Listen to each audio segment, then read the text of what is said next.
especially when you sort of maybe have four possible outcomes in total. Uh, they can be used in lots of situations. However, if I've got six outcomes when I roll my first die, and then six for the second, I'm going to get a lot of branches. And so basically, give a reason why a tree diagram is not the best method to use here. Um, there will be many branches.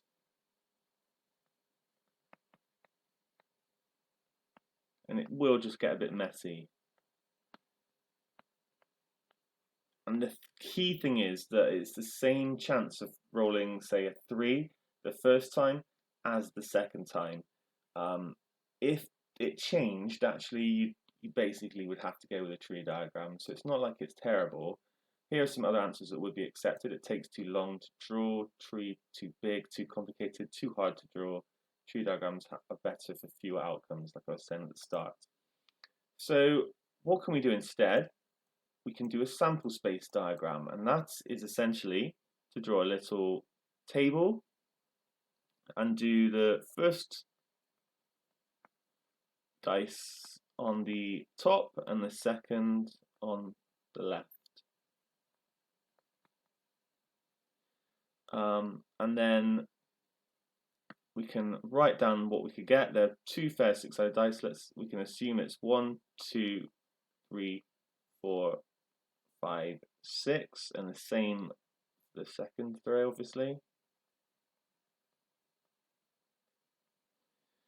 And all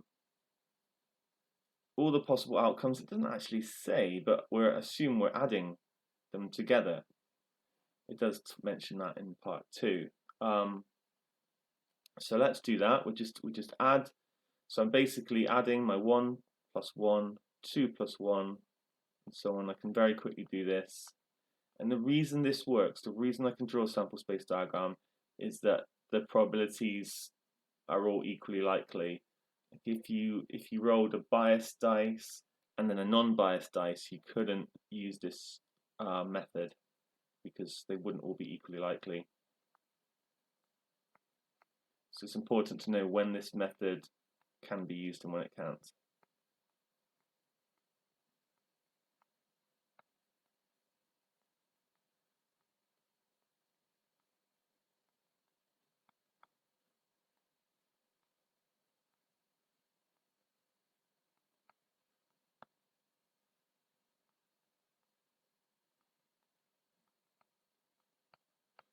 Okay, finished.